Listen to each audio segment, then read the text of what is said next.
Semuanya, perkenalkan nama saya Jonathan Sitanggang dengan NIM 2302 11060042. Sekarang saya akan menjelaskan kode yang telah saya buat dari modul 3 mata kuliah praktikum sistem multimedia. Di sini yang pertama seperti biasa kita mulai dengan doctype HTML, fungsinya untuk memberitahu browser kalau tipe dokumen ini merupakan HTML5. Setelah itu ada HTML length ID, fungsinya untuk memberitahu browser kalau menggunakan bahasa Indonesia. DP dokumen ini. Sekarang kita akan masuk ke headnya. Yang pertama ada meta chart set, sama seperti di modul lalu. Modul kedua, fungsi untuk mengatur encoding karakter. Setelah itu ada name viewport content with device width. Ini fungsi untuk mengatur responsif, mengatur agar halaman boleh responsif ke perangkat HP, perangkat mobile. Setelah itu ada title, di sini titlenya tolong tulis form registrasi mahasiswa. Baru di sini ada link untuk CSS-nya. Sini saya ubah sedikit karena kalau di modul itu dia menggunakan file lokal dari laptop untuk bootstrap CSS-nya. Tapi di sini saya menggunakan CDN atau Content Delivery Network. Jadi saya tidak menggunakan dari file lokalnya. Setelah itu ada style. Di sini opsional yang saya pakai untuk DP style footernya. Baru orang lanjut ke bagian bodinya, ke isi kontennya. Di sini ada pertama div class container MT5. Um, Class container ini dia merupakan kelas dari Bootstrap di mana dia akan mengatur lebar maksimal untuk kontainernya, lebar responsif maksimal untuk kontainernya. Dia juga akan mengatur secara otomatis DP padding sebelah kiri dan kanannya. Untuk MT sendiri, MT itu merupakan margin top. Jadi fungsinya untuk mengatur margin margin ke atasnya, spasi vertikal ke atas. Baru ada form action, di sini untuk um, fungsinya sebagai elemen wadah elemen input saat pengumpulan data-data. Sekarang kita akan masuk ke um, inputan yang pertama, yaitu nama. Di sini kita mulai dengan div class kolom small 10. Fungsi dari kode ini dia itu untuk menggunakan 10 dari 12 kolom halaman. Karena seperti yang disebutkan di modul, Bootstrap itu dia menggunakan, nah ini, Bootstrap itu membagi halaman menjadi 12 grid. Nah, membagi halaman web menjadi 12 grid. Di sini orang atur, jadi orang pakai 10 dari 12-nya untuk kolomnya. Di sini orang pakai ukuran small, artinya dari ukuran tablet ke atas ini bisa berlaku. Di sini 10. Jadi kalau misalnya contoh di sini ada 1, 2, 3, 4, 5, 6, 7, 8, 9. Kira-kira dari sini sampai sini orang mau pakai DP halaman webnya. Nah, dari sini sampai sini nanti untuk padding kiri kanannya diatur di sini, di kelas ini, container MT5. Baru orang lanjut ke div class form group MB3. Fungsinya ini dia untuk membungkus label dan juga um, membungkus label dan juga mengatur atau mengontrol form supaya terlihat rapi. Di sini ada label yang pertama, label for name, nama. Di sini for name itu sebagai nama ID-nya, name. Baru nama ini yang akan muncul di halaman pengguna. Sekarang kita akan masuk ke inputnya. Inputnya ini yang pertama orang tulis tipenya teks.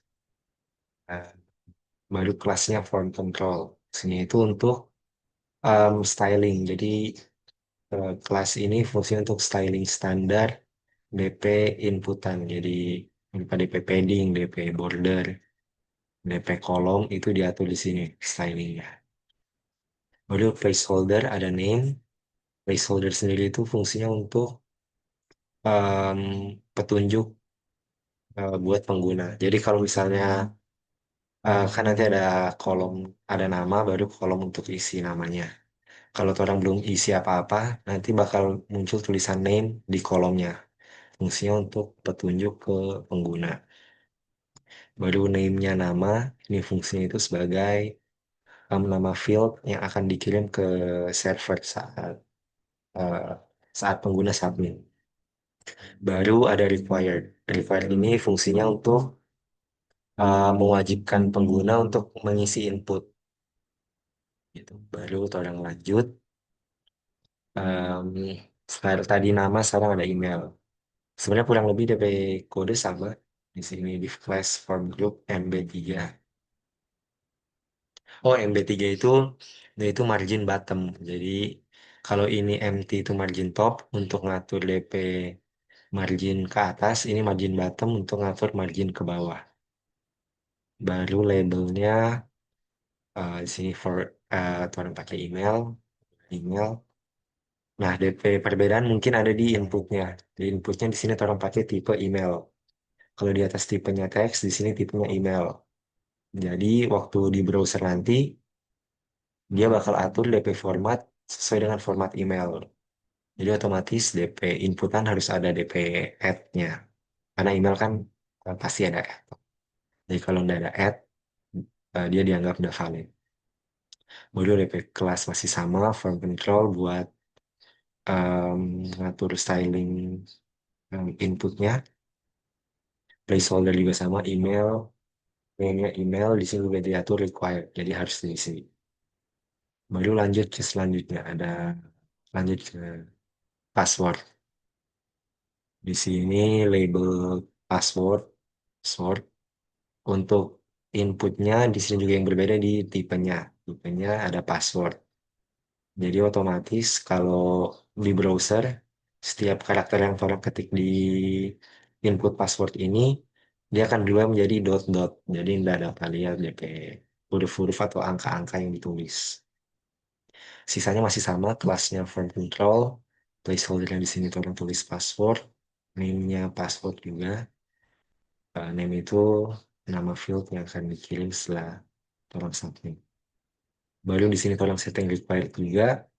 Baru orang lanjut ke yang terakhir, ada jenis kelamin. Di sini masih sama, div class-nya from group MD3, labelnya di sini orang tulis JK, JK, atau jenis kelamin. Nah, yang beda di sini dari yang sebelum-sebelumnya, kalau sebelum-sebelumnya DP input, orang ketik sendiri. Kalau di sini, orang cuma pilih. Jadi nanti di sini orang menggunakan select, fungsinya itu untuk membuat drop down. Baru setelah itu ada kelasnya, masih sama from control, ID-nya JK, merujuk ke sini, or JK, or JK. Baru name-nya JK, masih sama fungsinya kayak di sini. Baru, nah itu, setelah orang buat drop down-nya, kita buat pilihannya. Jadi pilihannya ada dua. Yang pertama ada pria, yang kedua ada wanita. Nah, jenis kelamin. Sudah, eh, baru sekarang kita akan buat tombolnya. Di sini ada button, buttonnya tipe submit. Jadi tipe submit ini ketika tombol diklik, dia akan mengirim formnya. Baru untuk kelasnya ada BTN Primary. Ini merupakan kelas dari Bootstrap di mana dia akan mengatur styling tombol dari tombol submit ini. Biasanya sih warnanya biru. Nanti bakal kelihatan di hasil akhir. Sudah, baru orang lanjut ke sini, footer. Karena di tugas disuruh buat footer, jadi sini saya tambahkan footer. Setelah itu ada scriptnya. Scriptnya ini sama kayak yang di CSS tadi. Saya menggunakan CDN, Content Delivery Network, jadi tidak menggunakan file langsung di dalam, file lokal di dalam laptop. Sini. Sudah untuk penugasan kodenya. Sekarang kita akan masuk ke em, tugasnya. Di sini, di sini ada percobaan sebelumnya, tambahkan footer yang berisi nama Danin. Sudah saya buat tadi. Lalu buatlah sebuah akun posting dan upload hasil percobaan terakhir ke dalam posting. Di sini saya menggunakan website Infinity Free. Di sini saya juga sudah buat akunnya. Untuk domainnya itu ini, orang tes.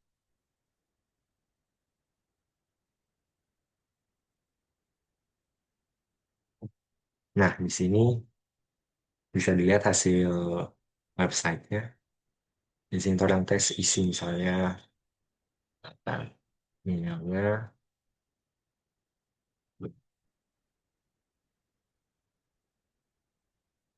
dari passwordnya. Saya lihat ini tipe dari passwordnya tadi. Setiap karakter yang tolong tulis akan berubah menjadi dot. Untuk jenis kelaminnya ini DP drop down. Orang klik ada drop downnya, ada pilihannya pria dan wanita. Sekarang pilih pria, baru orang klik submit. Nah, itu tadi um, ini fungsi dari required-nya. Kalau misalnya ada nama kosong, di sini harus diisi dulu. Misalnya namanya tuh orang isi, orang submit, emailnya juga. Jadi dia dilihat dari yang paling atas dulu. Um, Misalnya orang sekarang mau tes DP, tipe emailnya. Misalnya ini Jonathan. Emailnya tuh orang cuma tulis Jonathan C. Tulis passwordnya lebih misalnya wanita. Nah, di sini tidak bisa karena please input an ad in the email address. Ini bisa fungsi dan add. Ini fungsi dari tipe data yang email tadi. Nah ini, jadi dia ini otomatis harus otomatis membuat format input ini menjadi format email begitu. Sudah, submit. Nah, ini untuk DP filternya dan nama dan mungkin sekian penjelasan dari modul 3 sistem praktikum sistem multimedia. Sekian dan terima kasih.